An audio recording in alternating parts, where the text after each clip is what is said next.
dilema yang aku bilang sekali lagi gitu antara mitos dan mistisnya ini kalau benar-benar dihormatin, jadi kok dampaknya cukup baik gitu kan. Ya. Tapi dengan segala informasi yang ada ini kok malah terjadinya bukan beradaptasi dengan alam tapi justru dominasi gitu kan. Dominasinya ya. Ya harusnya kan yang benar adalah kita meninggalkan mistisnya, respect mitosnya, ya kan? Mistisnya ditinggalin, mitosnya di respect, diambil value-nya, diterapkan untuk adaptasi dengan lebih modern. Ya nggak sih? Itu pemikiran Win-win solution. iya. Itu pemikiran ini sih kritis sih. Jadi kayak mitosnya perlu sih. hanya kita apa ya? Mitosnya itu kita hargai sebagai bentuk proto science dari orang zaman dulu gitu loh, yang mungkin belum bisa membahasakannya dengan bahasa ilmu modern sekarang gitu. Oke, selamat malam para rakyat sipil sekalian. Jumpa lagi dengan kami berdua di Bapak-Bapak Live, di mana obrolan Bapak bukan basa-basi. Jadi ini masih lanjutin episode yang kemarin ya Pak Bewok ya. Seru ya. Cukup seru dan panjang juga kalau dibahas itu kan. Jadi kita masih ngomongin pantai selatan ya. Banyak perspektif ya. Ternyata ada perspektif lain setelah kita obrolin itu kan. Ya, gimana kalau ada yang nanggepin gitu kan. Nah, ya teman-teman tanggepin lah gitu kalau ada yang punya literatur lebih gitu kan, ada yang punya cerita, curhat-curhatnya di komentar biar kita sama-sama tahu gitu loh. Nice. Dan terutama ya karena kita tinggal di Cilacap gitu kan. Jadi ya topik ini tuh deket banget sama kita gitu kan. Oke. Jadi di yang part kedua dari ngomongin pantai selatan ini Pak Bewok, kita tuh bakal ngomongin gini. Jadi yang pengen tak ngomongin itu adalah masalah ke arah sebenarnya dulu mungkin leluhur-leluhur di Nusantara ini, terutama di daerah pantai selatan ini adalah melakukan suatu adaptasi gitu loh, bukan lagi dominasi gitu terhadap alam ini gitu kan. Adaptasi ya. Jadi kalau kita lihat ya di apa ya istilahnya itu kehidupan modern sekarang gitu kan, kita tuh seperti hidup di era yang gimana ya ngomong itu penuh rekayasa loh, benar-benar rekayasa total gitu kan. Betul. Jadi seperti tadi tak bilang ya, jadi kayak kita tuh hidup di era benar-benar rekayasa total gitu kan. Apapun masalah alam, solusinya itu selalu ya dibeton, dipotong, direklamasi gitu kan. Ya itu tadi masuk ke rekayasa itu gitu salah satunya gitu kan. Jadi kayak seolah-olah kita tuh selalu berada di posisi memerintah alam gitu loh. Ya kan. Padahal cara hidup leluhur kita kalau dari perspektifku ya dari beberapa literatur yang tak baca itu justru berkebalikan gitu loh. Jadi kayak mereka ini bukan menantang alam tapi lebih ke arah membaca ritmenya gitu loh ya. Membaca ritmenya, mereka tuh tahu kapan, terutama kayak ini konteksnya kita di pantai selatan ini, kayak mereka tuh tahu kapan laut selatan sedang baik, kapan tidak gitu kan. Jadi mereka juga tahu zona mana nih yang harus dijaga gitu kan, mana yang aman buat ditinggalin gitu kan. Jadi semua itu ya dibangun lewat generasi observasi gitu loh, yang tak pahamin gitu kan. Dan lucunya itu gini, mungkin gitu kan yang dulu dianggap mistis gitu kan, sekarang banyak sekali akhirnya terkonfirmasi oleh sains. Jadi kira-kira itulah nanti arah obrolan kita di part kedua ini masalah pantai selatan. Jadi pantengin aja.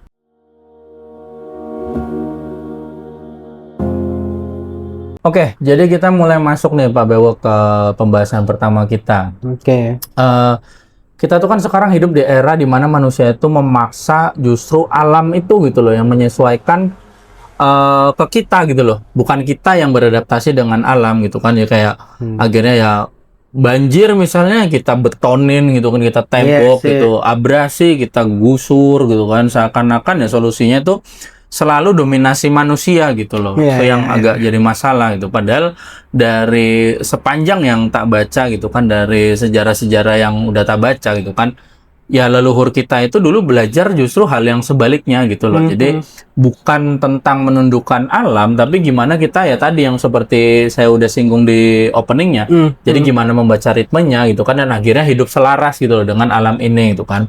Nah itu yang jadi pengen tak bicarain di pertama ini, itu adalah dulu tuh manusia itu kan dia membaca alam, membaca ritmenya, membaca polanya ya, tanda-tandanya, bukan melawan alam itu sendiri gitu loh.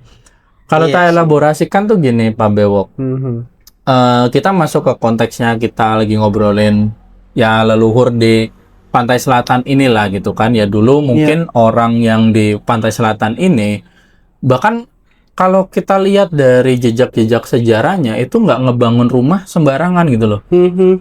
Mereka membaca arah angin, ya kan, membaca sifat-sifat tanahnya juga, terus juga jarak aman dari laut, ya Iya, kan, kalau kita iya. lihat ya. Iya. Terus pola-pola gelombang dipelajarin juga itu kan, bahkan ya tentunya perubahan cuaca musiman gitu. Jadi Iya. kalau Laut Selatan itu gampangannya apa ya, dianggap memiliki Something kekuatan power, atau bahkan energi yang besar gitu kan, Iya. itu menurutku yang tak tangkap itu udah bukan hanya spiritual gitu loh, itu benar-benar sebenarnya observasi gitu kan. Ya nggak sih? hasil Hasil observasi hasil gitu. observasi dari leluhur Iya. dulu ya. Kalau yang tak tangkap gitu loh. Jadi kayak Iya. mereka tuh tahu gelombangnya tinggi, arusnya deras gitu kan, anginnya kencang. Makanya kayak tempat-tempat tinggal kan hanya dibuat lebih mundur gitu kan. Nah, adaptasi ekologis aja. Ya nggak sih? Jadi gini Pak, Gimana Pak Bok? Ada tanggapan nggak di situ? tahun lalu, lupa, tahun lalu 2024 aku Oke. bikin ada project lah ya, aku bikin sama teman-teman tuh ada project bikin film Oke. tentang di Cilacap tuh ada satu kawasan namanya Segara Anakan. Sekarang akan Segara ya. Anakan tuh ya dulu dia punya nilai historis juga Pak, bagus itu Pak. Dari nilai sejarahnya ada dan ternyata jadi sorotan dunia pada masa itu di tahun 19, aku lupa nanti diingetin ya, 1955 atau 1965, Oke. di tahun-tahun segitu. Nah, kita bisa apa, teman-teman nanti Kalian boleh tolong itu ya, Segara Anakan. cari Ya, lagi juga gitu. Laguna namanya gitu ya. Nah, itu kenapa menarik Pak? Karena dia adalah sebuah apa namanya, pintu masuk, gerbang juga iya gitu ya Pak. Jadi gini, ada dua sudut pandang. Kita kasih konteks dulu gitu ya. Dari konteks kesejarahannya, Segara Anakan ini kesejarahannya ya, itu adalah pintu masuk dari Kerajaan Majapahit untuk melindungi kawasan Nusantara, termasuk di pantai selatan. Ya. Itu ketemu pintu masuknya di Segara Anakan ini gitu ya. Jadi Segara Anakan tuh kalau yang belum tahu mungkin ya, kalau udah tahu nggak apa-apa. Tapi yang belum tahu tuh ini loh, kan ada terkenal tuh Cilacap tuh Pulau Nusa Kambangan. Iya. Nah, di Pulau Nusa Kambangan dengan Pulau Jawanya ya, itu ada kita bisa bilang selat gitu ya. Nah, Ya, selatnya itu tuh ada celah lah. ada antara celah gitu pulau-pulau ya. itu, Nah, kan. Pulau Nusa Kambangan dengan Pulau Jawanya itu tuh ada selat. Nah, ini nih jadi Segara Anakan yang disebut Laguna pada saat itu. Ya. Di masa Kerajaan Majapahit itu jadi pintu masuk apa namanya inilah ya, jadi tempat inilah penjagaan lah gitu. Makanya di situ dikenal dengan kawasan Bejagan kan gitu kan ya. Oh ya, ya. Pernah betul. dengar itu ya? Ya, Nah. pernah dengar. Di situ ada beberapa itu yang ini aja nonton filmnya apa gitu ya. Tapi intinya aku mau bilang adalah di fase sejarah itu di apa ya, Segara Anakan itu jadi sebuah tempat yang dijaga sama Kerajaan Majapahit gitu ya. Nah, lalu berkembanglah di ilmu pengetahuan modern, maka itu dilihat sama ini dunia gitu ya, karena gini loh, menjadi kan kalau sekarang kita kenal Venezuela kali ya, yang kota tuh tapi dia mostly banyak airnya gitu kan. Venesia. Oh, Venesia, sorry. Venice. Venesia kan ya. Ya. Wisatanya dia air kan, di tengah kota tapi dia ada. Nah, hampir dibikin kayak gitu di kawasan Segara Anakan ini sampai ada isu pendangkalan. Nah, yang aku mau bilang adalah time frame yang selama itu dari Kerajaan Majapahit sampai tahun tadi itu ya, 1950-an atau 60-an itu disorot sama dunia untuk dikembangkan jadi kawasan wisata Laguna gitu ya, Pak ya. Itu apa namanya, satu ciri khas yang masih ada dan sampai sekarang itu di sana ada rumah panggung. Rumah panggungnya itu kan, kalau rumah pada umumnya literalnya ada ini ya, pondasi batu beton. Ya, aku di Sumatera rumahnya panggung. Nah, kalau di Sumatera oke, panggung sama mungkin pakai tiang lah intinya, Yes. teman-temannya rumah panggung itu. di kawasan Indonesia Timur juga rumah panggung tuh hal yang lumrah ya. Terus sekarang kalau di Cilacap nih khususnya, kita ngeliat rumah panggung hampir Ya, nggak ada. aku ya. malah nggak pernah lihat. Nggak pernah lihat ya kan. Di sini. Even kita di pantai gitu lah. Bahkan di pantainya sendiri bangunannya juga Berarti itu ada mungkin yang betonnya gitu. Pak Bewok sebut tuh yang area Kampung Laut sana Iya, itu di ya. Kampung Laut itu ya ini. Belum pernah ke sana malah. Kalau teman-teman ke Kampung Laut atau yang udah ke Kampung Laut, Memang sudah ada pembangunan yang modern ya, bangunan yang modern. Cuman di satu kawasan itu tadi yang Segaranakan dan Kampung Laut itu masih ada rumah orang yang masih bentuknya panggung gitu. Ya. Nah, yang aku mau bilang adalah bangunan itu masih ada gitu ya, dan itu menjadi satu potret gitu bahwa budaya orang pendahulu di Cilacap tuh itu tadi apa ya, sinkronisasi gitu loh dengan alam itu tadi. Ketika air pasang berarti ya. Itu dia kan, dia rumah panggung kan dalam rangka untuk bisa tahu ya, maksudnya tetap bisa tinggal di kawasan situ, tapi dia tahu loh sebenarnya air tuh pasang surut kan gitu ya kan. Maka gimana caranya untuk tetap bisa tinggal tanpa terpengaruh pasang surutnya air kan gitu. Itu logika aku kan seperti itu gitu ya. Maka model bangunan rumah panggung lah itu mungkin pada saat itu dan tempatnya di situ memang tepat kan kayak gitu kan ya. Nggak kebayang kalau misalnya bukan rumah panggung tapi literally kayak sekarang ada pondasinya segala macam ya, kalau pas lagi pasang pasti masuk bilang gitu kan. Itu yang mau bilang ya, artinya di situ ada satu potret gitu ya di Cilacap nih khususnya ya. Kalau kita ngomongin Sumatera, kita ngomongin Indonesia Timur, aku pikir tuh masih banyak lah gitu ya. Di situ tuh bener-bener udah hampir nggak ada. Ya. Yang malah ada di kawasan Kampung Laut tadi itu gitu kan. Walaupun di Kampung Laut sendiri juga udah nggak banyak yang masih pakai rumah panggung, tapi masih ada yang aku mau bilang di situ. Nah, artinya adalah dari situ kita bisa melihat tadi aku bilang ya, garis bawahnya adalah kalau topiknya kita bicara soal adaptasi, itu salah satu bentuk dari adaptasi bukti bahwa ya kalau kita bilang leluhur gitu ya, atau pendahulu-pendahulu orang Cilacap tuh memang sudah beradaptasi dengan alam kan kayak gitu. Ya nggak sih? Nah, ya artinya kalau sekarang dibandingin dengan kondisi sekarang ya Pak, kita main ke Pantai Teluk Penyu aja. Yang terjadi bukannya adanya rumah panggung yang banyak, tapi lebih ke ini loh Pak, antara bibir pantai dengan jalan itu dibikin kayak ada trapnya gitu loh. Oh ya. Iya kan? Ya. Itu dalam rangka tanda kutip mungkin ya, memaksa supaya air nggak sampai ke jalan, supaya ketemu sama trapnya doang gitu. Kebayang nggak sih? Maksudnya kayak mungkin tuh rekayasa bagaimana kalau menurut Pak Magang gitu? Bisa jadi itu bagian dari rekayasanya ya, memaksa alam. Padahal lah kalau mau kayak gitu, kita bisa ukur lah ya garis pantai segala macam. Terus kita di rumah di pinggirnya itu atau bangunan di pinggir pantainya itu bukan yang beton tapi yang benar-benar model panggung kan kayak gitu ya kan ya. Atau mungkin loh ya. Mungkin taruh mangrove lebih banyak. Nah, ya nggak sih? Itu jadi lebih keren sih ya, jadi buat wisata juga itu kan. Bentuk adaptasi juga. Adaptasi gitu, juga selaras dengan alam ya kan. Bener. Kan kalau ngomongin mangrove bisa jadi satu bahasan sendiri Pak, karena ada insight gitu Pak ya.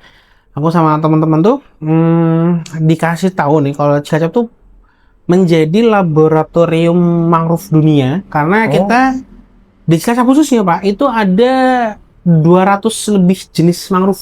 Jadi mangrove tuh ternyata di hutan Payau itu ya berarti. Di hutan Payau dan sampai ke Kutawa. Jadi ada satu kelurahan yang namanya Kutawaru ya di Cilacap tuh. Terus di Kampung Laut tuh juga ada mangrove-nya juga, dan ya pokoknya tadi ya di kawasan pesisirnya itu lah. Itu ternyata ditanami banyak jenis spesies mangrove dan itu dikembangkan. Iya. Dan itu menjadi kalau sekarang ada isu ini Pak, carbon trading ya. Jadi bagaimana kemudian industri menghasilkan emisi, maka dia berkewajiban untuk menghijaukan lahan. Nah, carbon trading ini di Cilacap khususnya di Kutawaru tuh mungkin belum banyak yang tahu, tapi itu sudah ada prakteknya Pak, bahwa orang kemudian perusahaan gitu ya, kemudian membeli lahan di tadi daerah Kampung Laut dan kesana itu untuk ditanami mangrove tadi itu dalam rangka tadi carbon trading itu ya.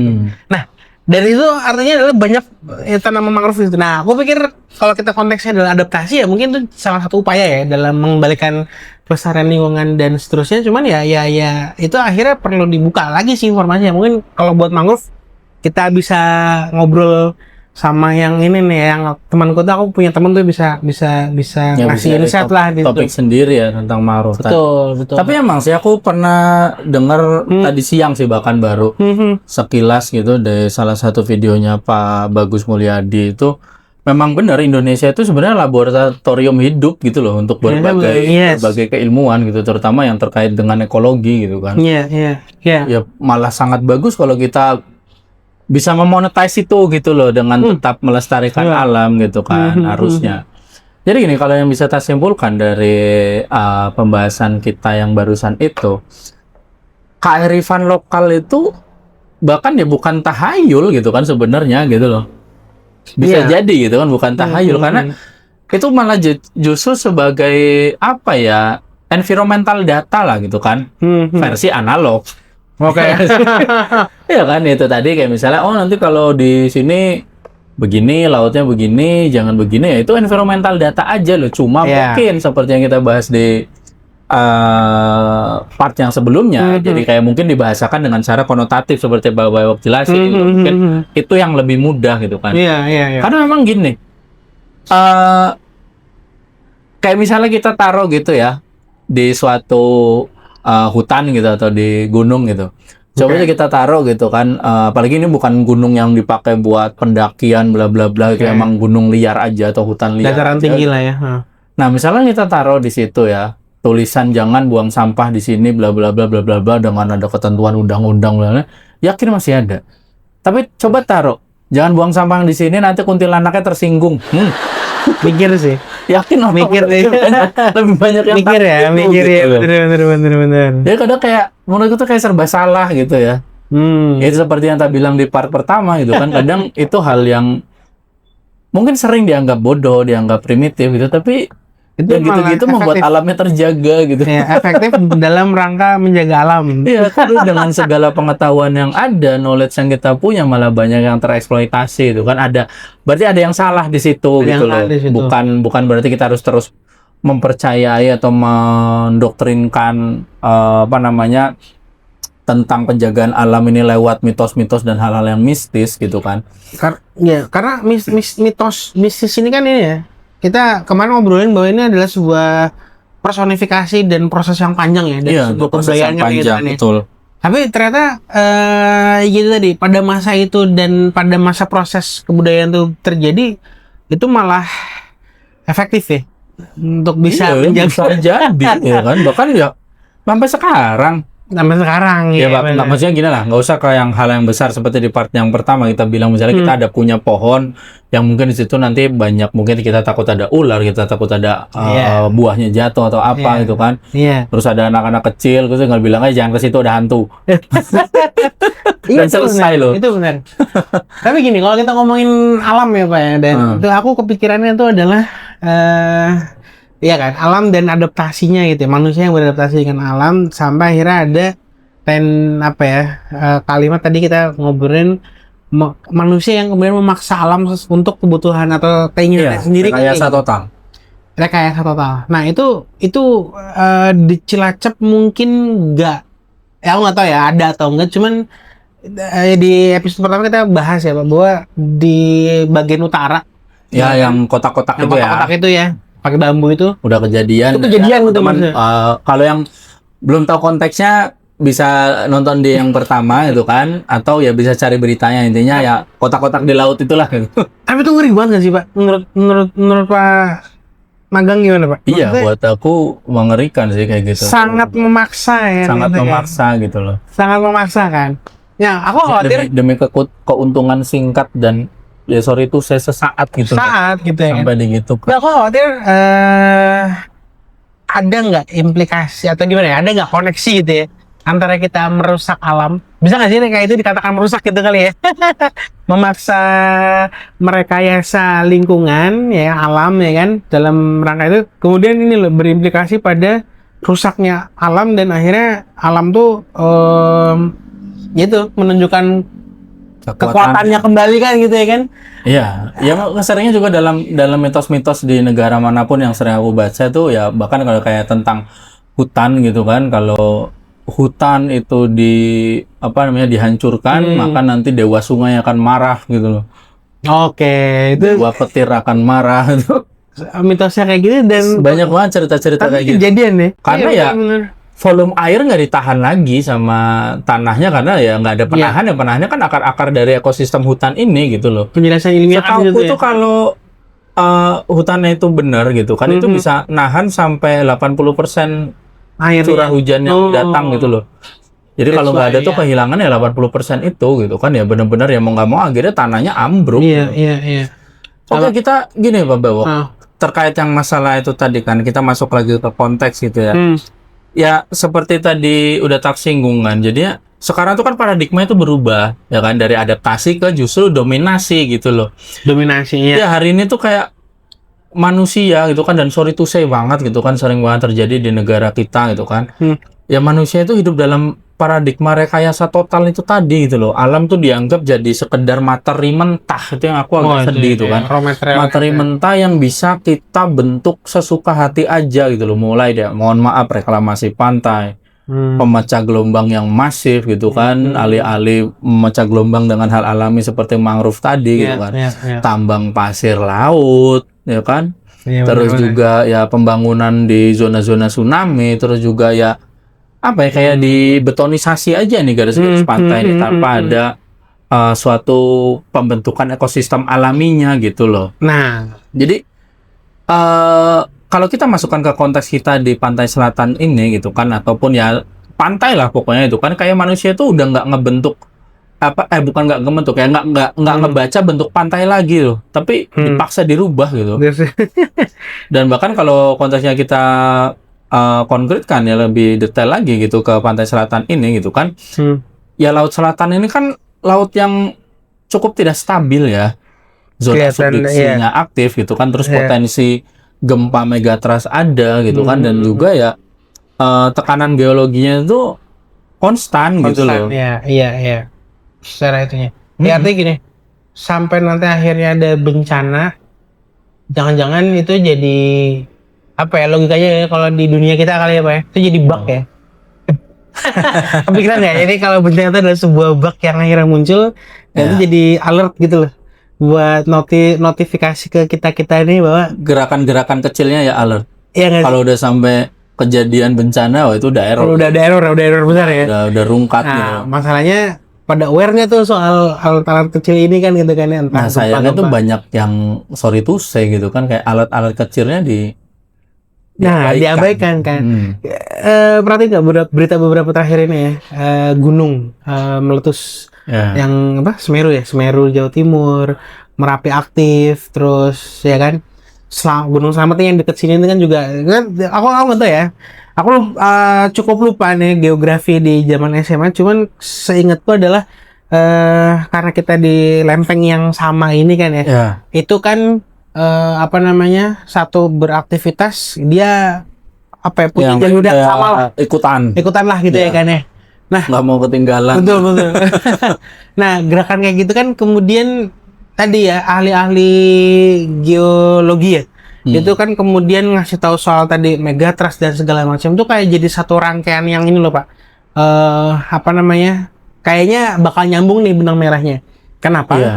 Itu satu hal ya. Dua halnya adalah aku di kantor Pak, pas banget Pak, beberapa waktu ini aku dapat kontak dari ya mitra gitu ya, partner kita itu yang cari solusi soal monitoring gempa.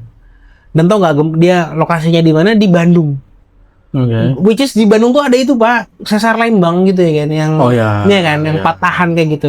Dan aku inget cerita musibah kemarin tuh bahwa di Cilacap tuh kan ada longsor ya di Majenang dan juga Banjarnegara. Itu kan maksud aku tuh kalau kita logika bodoh ya aku ya gitu ya, Jawa Tengah kan pulau Jawa gitu ya, tengahnya itu kan daerah Majenang, Banjarnegara gitu kan. Nah terus ke baratnya ada Bandung nih.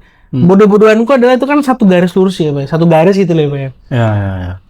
Kau pikir itu adalah alert ya nggak sih, sampai akhirnya kita aware nggak nih gitu ya kan. Kau pikir Majenang yang sedamai itu gitu ya, menurutku gitu kan ya, dikasih longsor loh gitu ya kan. Apa nih gitu ya, ada something apa nih gitu ya kan. Terlepas dari ada orang anak indigo dan sebagainya, aku nggak ngomongin itunya. Tapi lebih kepada ini alertnya loh, kalau kita pakai sudut pandang ya, ini lagi ngomongin satu topik alam nih kayaknya, satu topik mitos tapi dengan sudut pandang yang lain. Aku coba pakai sudut pandang kita di dunia tech gitu kali Pak ya, bahwa ini sebuah alert loh dari sang pencipta gitu ya kan. Menurut Pak Magang juga apa yang terjadi ini? Aku setuju. Ibarat kalau kita pakai suatu sistem monitoring itu udah nunjukin spike-nya gitu. Nunjukin spike-nya ya. Tinggal tadi itu kan udah mulai merah-merah gitu. Muaranya kan adalah kita aware apa enggak gitu ya kan. Ketika kita aware, melakukan refleksi diri nggak gitu? Iya nggak sih gitu nggak sih? Tidak, itu yang kadang-kadang kayak serba salah gitu ya. Iya kan? Karena memang kadang kalau kasus-kasusnya di kayak gitu tuh, yang aku tahu tuh kadang mungkin pembangunannya nggak tepat gitu loh ya itu tadi yang tadi udah disebutkan sebelumnya, kayak pembangunannya di zona-zona yang sebenarnya tidak aman gitu kan, tapi ya dipaksakan, itu direkayasa gitu loh. Dikasih izin ya, itu yang tadi dipaksakan, direkayasa gitu ya. Arahnya mungkin bisa, itu bisa jadi gitu kan. Itu dia tuh. Cuma itulah, jadi gini sih Pak Bewo, kayak sebenarnya tuh malah justru ilmu geologi today gitu kan, itu tuh jadi sebenarnya malah justru membuktikan aja gitu dari yang mitos-mitos dulu ajarkan gitu loh. Soalnya ini nih wilayah yang tidak bisa kita kendalikan semau-mau kita gitu. Iya kan? Ya nggak sih? Iya. Karena parah situ kalau aku ngelihatnya gitu loh. Iya itu tadi kan, kita nggak bisa mengendalikan ini, dan sebaiknya mungkin ini adalah aku tadi mau bilang gini, kita udah overlap loh. Iya nggak sih? Maksudnya action kita ini, kita mesti manusia gitu ya. Iya. Action manusia ini mungkin sudah cukup overlap, maka akhirnya sudah dikasih sentilan nih gitu ya kan. Ya kalau kita ngomong konteks keagamaan, ya Allah udah ngasih warning lah pasti kan kayak gitu kan, dengan musibah-musibah ini kan gitu kan ya. Jika kita percaya di situ, ya akhirnya stepnya menurutku gitu ya, melakukan introspeksi sih, iya nggak sih? Apa yang sudah kita lakukan ini benar apa enggak? Cuman lebih dari itu, ini Pak, aku ingat satu kejadian tuh yang apa aku mau bilang tadi Pak ya, tadi tuh yang di Majenang itu, ya kan? Itu sudah ada orang ya yang ngelihat retakan gitu lah ya kan. Udah retakan dan memang tuh di dataran tinggi gitu ya. Aku dengar dari beberapa itulah ya.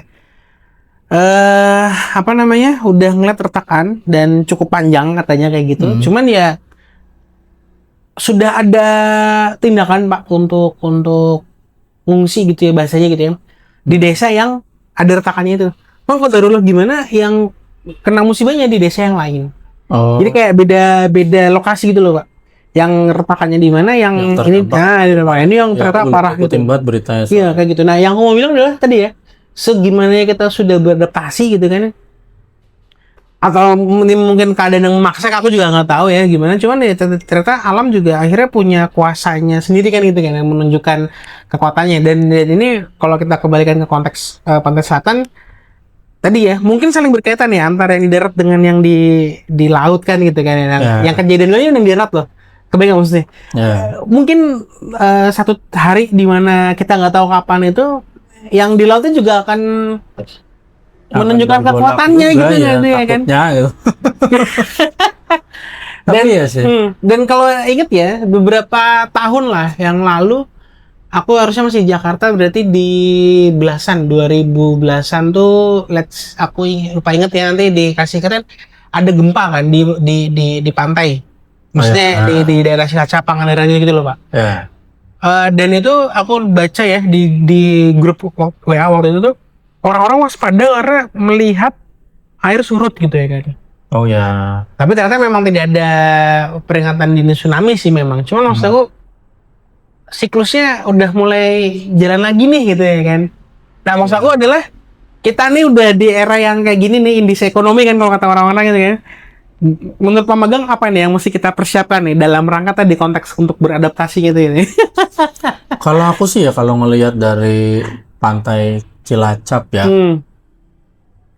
harus ada preventif untuk ombak besarnya sih gitu loh. Karena yang aku lihat bahkan kayak di Jepang tuh, aku pernah baca, memang dia bangun tembok juga secara modern itu, dia bangun tembok gitu kan. Tapi di belakang tembok itu juga dibangun pohon-pohon gitu loh. Berarti nggak cuma teknologi tok, tapi memang dalam rangka tadi ya, mengembalikan ekosistem. Ekosistemnya juga dijalankan gitu loh, tidak hanya sekedar rekayasa total dengan ya pemaksaan manusia aja gitu loh. Cuma ya itu sih maksudku, kita perlu ngebalikin lagi gitu loh. Oke lah, mungkin sangat susah ya, kayak misalnya kita harus menggeser pemukiman yang udah ada gitu kan, tapi ya tumbuhin lagi aja gitu alamnya di tempat-tempat yang masih bisa gitu kan. Pohonnya kita bicara soal alamnya ya. Iya. Ya Oh. apalagi kalau tadi emang nyatanya mangrove itu banyak di sini gitu kan, harusnya pembibitannya bahkan bisa ditaruh di zona-zona yang berhadapan langsung dengan Samudra Hindia gitu. Iya, Iya iya, nggak sih? iya. Karena menakutkan loh itu, karena kita posisi kita di Pulau Jawa ini lurus ke sana itu udah nggak ada apa-apa selain kutub selatan gitu loh. Emang laut gede sih. aja gitu. Once ada something yang bergerak di pantai Iya, di tiba-tiba laut ada itu. Godzilla. Oh gitu ya. Ada kaiju 5 ya keluar ya. Ya, kadang aku masih suka ngebayangin ada makhluk-makhluk segede gaban gitu di laut gitu. Katanya itu sih, Pak. Ya kata ada yang CR apa gitu, Iya, yang kan, geraknya gitu-gitu. sehari berapa kilometer doang. Kita kembali ke ilmu bumi modern lagi lah. Itu kan ilmu bumi modern ini sebenarnya setelah kita telaah gitu pelan-pelan kan, apa ya bilangnya itu, justru lebih ke arah membenarkan apa-apa yang menjadi nilai-nilai dari mitos-mitos yang ada gitu loh. Kayak seolah bukan semua struktur nih bisa menahan kemauan alam, ya nggak sih?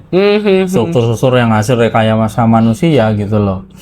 Dan kalau yang pernah aku ingat ya dari Dr. Adam Bobet itu kan. Iya.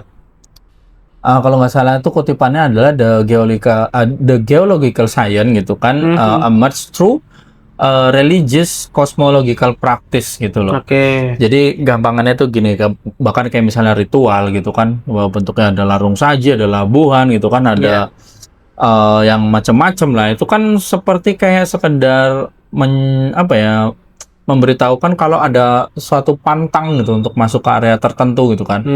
Jadi kayak bukan sekedar religiusitas aja gitu loh. Itu tuh jadi bagian, kalau aku tangkep ya, menurut hematku itu adalah metode pemetaan risiko gitu loh. Sebelum ada ya geological sekarang gitu kan. Itu pemetaan risiko aja gitu kan. Dimana kita bisa lihat ya sebenarnya mungkin kegiatan-kegiatan seperti itu adalah ya untuk menjaga hubungan dengan alamnya itu sendiri, dalam konteksnya ini lautnya gitu kan. Tapi kan mungkin juga ada kemungkinan kalau dulu mungkin bukan dikasih jajan gitu, tapi dikasih bibit ikan gitu. Oh. Iya juga sih, bener ya. Who knows ya.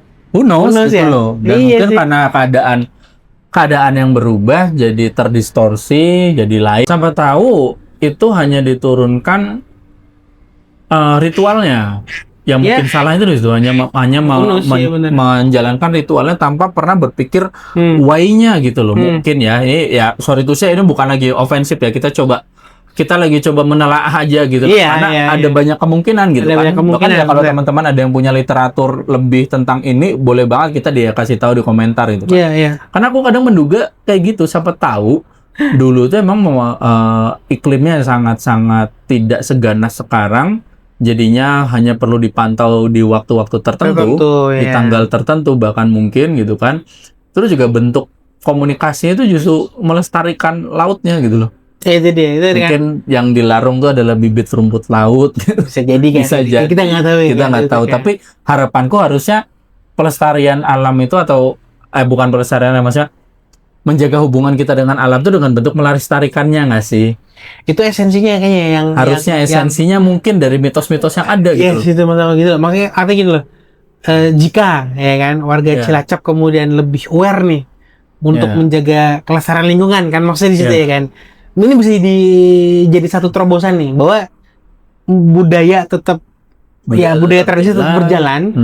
Tapi tetap jadi festival apa namanya kemarin, festival nelayan. Festival nelayan ya. Ya kan, karena itu budayanya. Tapi isu lingkungannya lebih advance nih. Tadi yang dilarang udah bukan lagi tadi ya jajan-jajanan atau kepala-kepala binatang tadi itu, tapi lebih ke tadi ya bibit ikan, bibit penyu lagi kayak gitu ya, maksudnya gitu ya. Maksudnya advance ya dari sedekah nelayan ya. Misalnya festival nelayan ya. Ada satu titik yang ditanemin mangrove misalnya gitu ya. Bentuknya kan kalau setahun sekali ditanemin tumbuh 20 rame juga tuh. Bakal rame juga gitu. Karena memang mangrove, kalau aku pikir ya secara orang yang ini lulus dulunya IPA di SMA tapi kemudian udah nggak betul lagi, cuman aku pikir itu bentuknya udah diciptain Allah tuh luar biasa ya.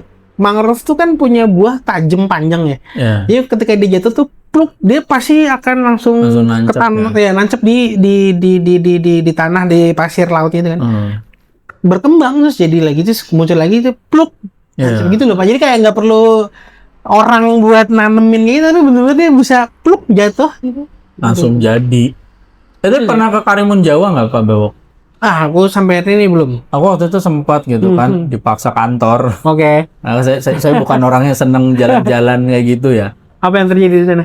Nah, di situ ada salah satu objek wisata itu hutan mangrove-nya gitu loh. Oke. Maksudku itu bisa bahkan jadi potensi itu. Jadi dibikin jembatan-jembatan apa kayak jeramba-jeramba gitu loh. Dan akhirnya tuh mengelilingi bukan mengelilingi. Jadi kita Kita jalan jalan. di antara mangrove-mangrove itu loh. Lah di sana ada Pak? Iya, di hutan Payau gitu. Cuma Iya. Oh maksudnya iya. di seluruh pantai selatan gitu loh. Oke, paham. Nah, itu tadi Bahkan nggak di Cilacap aja, itu kan sampai Pangandaran, sampai itu kalau Jogja dan segala macam. pola pikirnya adalah tadi ya. Artinya ya itu tadi awareness kita di warga Cilacap nih utamanya gitu ya.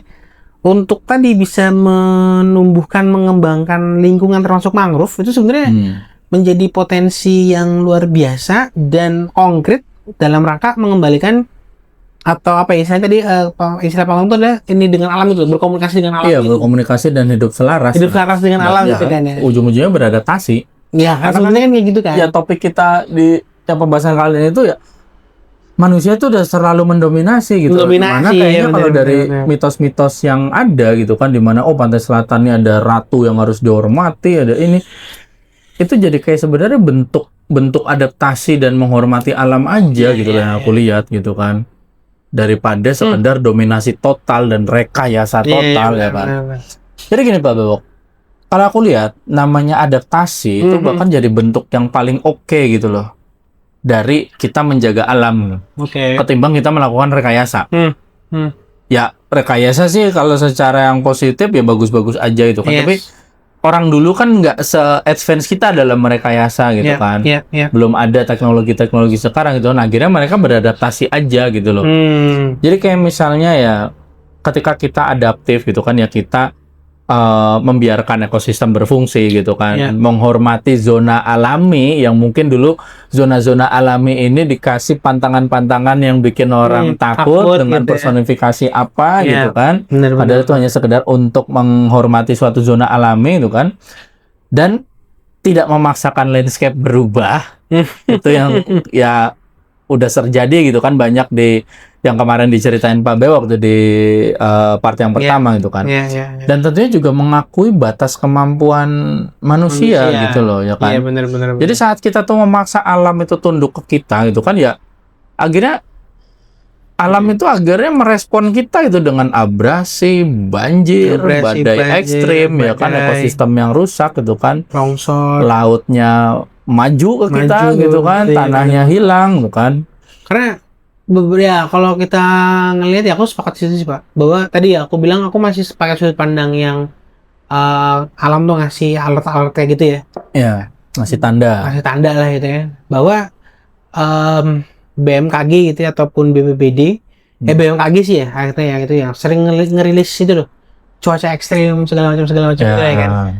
Aku pikir apa ya, aku kayak membayangkan sesuatu kok ini ada apa ya gitu ya kan. Gini sih, kepikirannya gini loh Pak. Kalau kita ngomongin tentang berpikir ya, maksudnya yang kita ngobrol ini membuat orang lain berpikir kan gitu kan ya. Sebenarnya pertanyaannya adalah jika memang adaptasi lebih baik dan sebaiknya adalah adaptasi daripada dominasi tadi itu ya kan. Maka sebenarnya apa sih yang dibutuhin manusia-manusia kita ini gitu kan ya, untuk tadi loh minimal punya awareness untuk menjaga lingkungan. Menurut Pak Agang apa tuh? Ya kalau aku sih empati dulu sih Pak Bewo. Karena mau kayak gimana, nih sekarang gini nih. Aku yakin yang namanya sekedar kata-kata kayak reboisasi, abrasi, segala macam itu udah kita pelajarin dari SD. Basic knowledge sudah ada lah ya. Udah ada gitu kan. Tapi nyatanya masih ada yang melakukan gitu kan. Karena kan udah sampai tahap ignorance gitu loh. Peduli amat gitu. Selama cuan, sikat. Oke, iya sih. Tapi berbanding terbalik juga dengan ada yang sangat-sangat mungkin tidak tersentuh dengan hal-hal yang lebih expert tadi, lebih modern tadi gitu kan. Aku lupa di daerah mana, tapi ada satu daerah gunung gitu kan, dimana di ujung kampungnya itu ada, mereka bilangnya itu hutan yang nggak boleh lah, terlarang buat manusia itu. Kalau ke sana nanti tersesat, ke sana nanti di sana itu bukan wilayahnya kita, itu wilayahnya ya makhluk entitas lain gitu kan.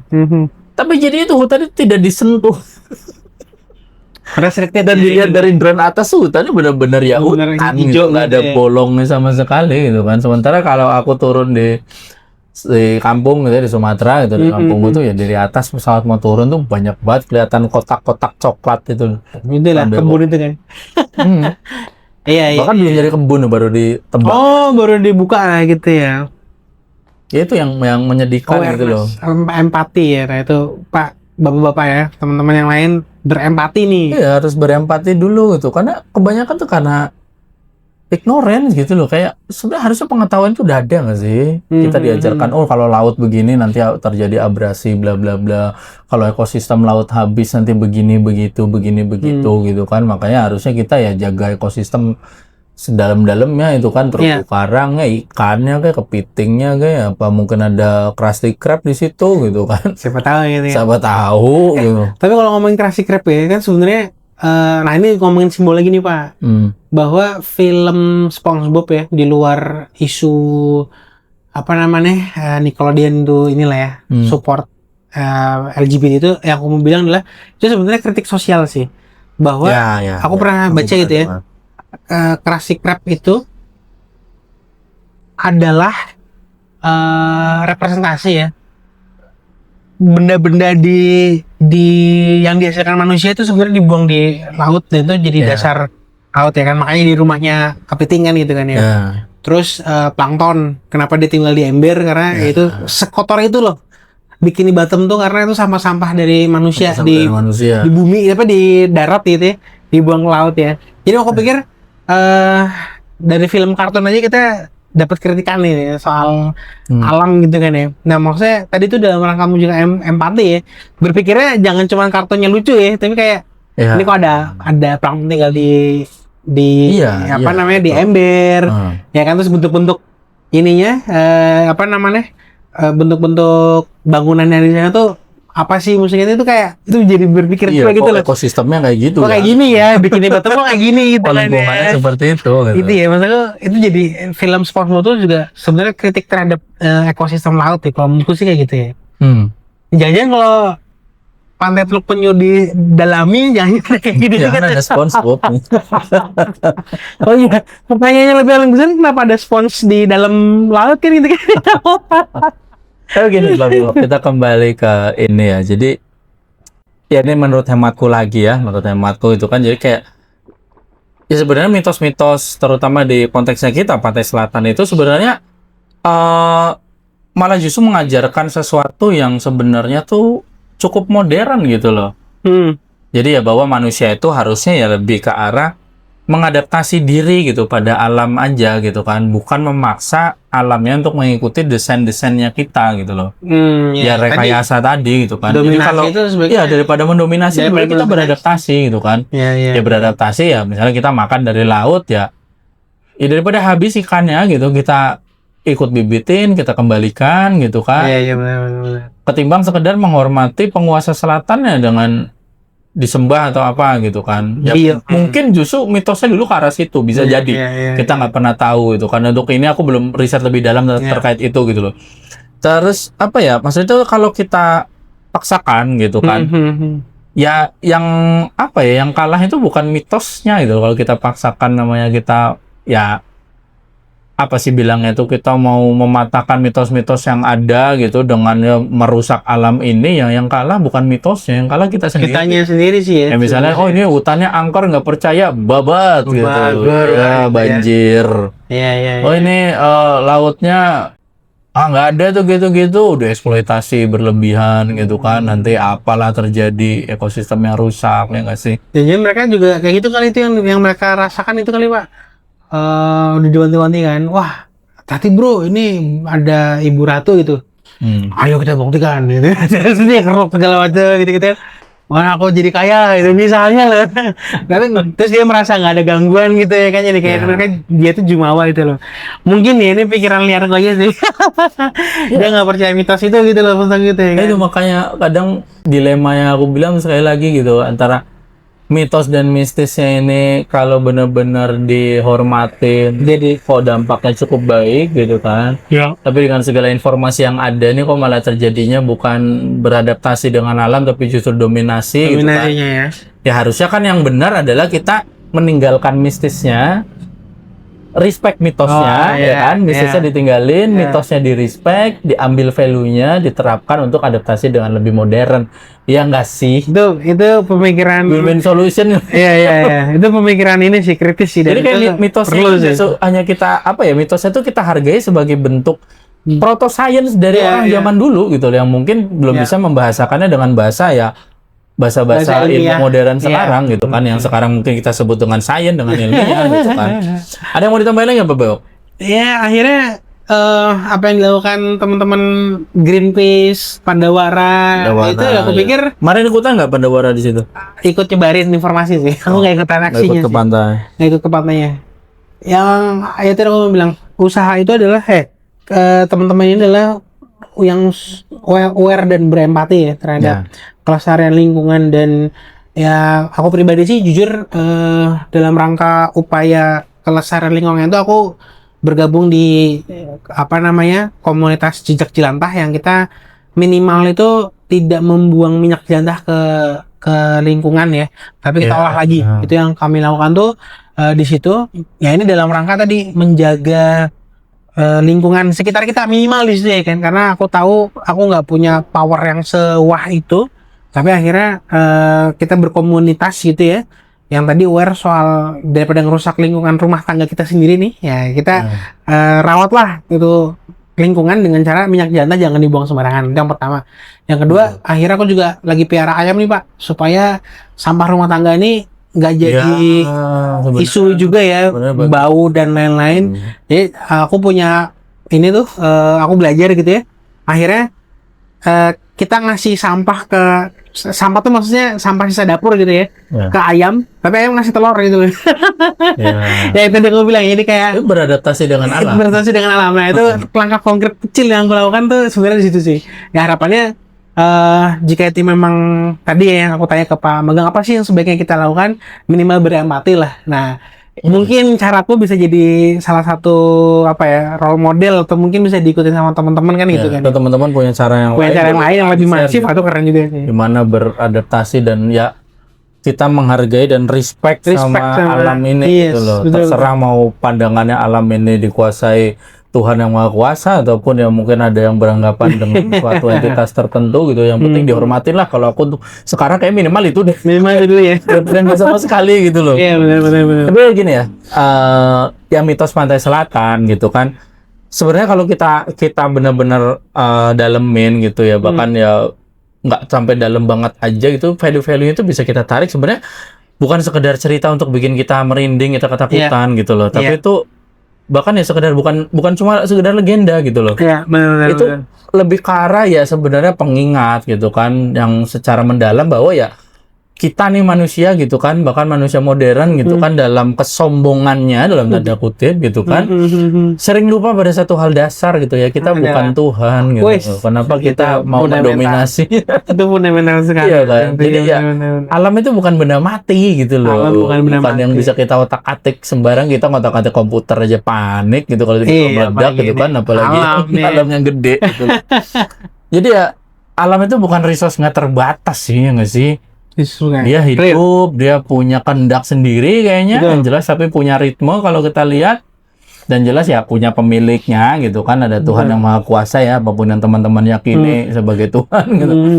Terus ya kalau yang aku tangkap dari Dr. Adam Bobet itu gitu kan, dimana gampangnya gini lah kutipannya itu, ya science gitu kan dan spiritualisme gitu kan, itu sering sebenarnya berjalan beriringan gitu loh. Beriringan ya. Ya yang pernah aku sebut itu tadi sebenarnya sekedar proto science aja gitu loh, dari yang mungkin sekarang dulu tuh belum bisa disebutkan apa gitu kan. Iya benar. Dan yang mungkin kalau kita benar-benar kepengen menjaga bumi ini gitu kan dari kehancuran itu, nih kita perlu banget apa yang ngomong itu ya kembali mendengar pesan-pesan kuno itu tadi gitu, bahkan gitu loh kayak ini jangan gini di laut, jangan gitu di hutan gitu kan. Tapi itu tadi yang aku singgung gitu loh ya, kita hilangkan mistisnya, kita respect dengan mitosnya mitos, gitu ya. kan, tapi ya Yes. kita apa ya, kita kembalikanlah alam, kita Iya. jaga alamnya gitu loh. Mitosnya tetap kita respect sebagai pertosayan orang zaman dulu gitu loh. Iya.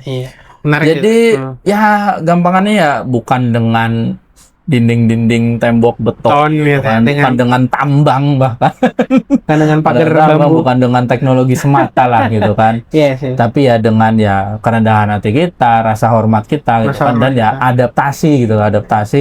Karena kalau kita nggak jaga alam ya nanti Yang mungkin alamnya sendiri yang Iya. bakal mengingatkan kita untuk tolong humble ya gitu. Dengan caranya dia. Dengan caranya dia sendiri Alam gitu. itu Dan ya bukan gimana ya, kita turut berduka tentunya dengan orang-orang yang Yap. sedang mengalami bencana, tapi ya ini sentilan ke kita juga. Sentilan, Itu benar-benar. bentuk-bentuk alam Benar-benar. mulai ngasih tahu kita itu akan dominasi kita yang Benar. keterlaluan gitu kayaknya. Overlap lah tadi. Overlap. Hmm. Jadi kira-kira ya gitu di episode kali ini part 2 dari belajar dari mitos pantai selatan gitu kan. Yes. Jadi ya seperti biasa buat teman-teman yang nonton, kalau ada yang punya penjelasan lebih jelas boleh banget bantu jelasin di komentar gitu kan. Ya. Ada yang pengen ditanyain, pengen didiskusikan gitu, kita buka diskusi di komentar gitu ya. Dan tentunya ya harapannya kita saling dukung nih sebagai ya bapak-bapak. Oh, Bapak. Karena ya seperti kita bilang obrolan bapak bukan sekedar basa-basi gitu kan. Iya. Karena ya di sini kita berusaha untuk saling terus belajar lah walaupun kita udah di usia bapak-bapak. Juga ini kan Pak, Apa apa namanya, kita kita membicarakan hal yang mungkin cuma ada di pikiran kita ya. Ada di pikiran bapak-bapak doang nggak pernah keluar. Nggak pernah Nah, keluar. biasanya ini jadi obrolan tengah malam. Iya kan. Ini daripada nggak bisa nongkrong malam-malam lagi, udah di apa namanya? Jadi Diwanti-wanti sama penguasa rumah gitu kan ya, ikut nimbrung aja di video ini ya nggak sih. Jadi terus tumbuh bersama kami di Bapak-Bapak Live karena obrolan Bapak bukan basa-basi. Wassalamualaikum warahmatullahi wabarakatuh. Dadah. Dadah.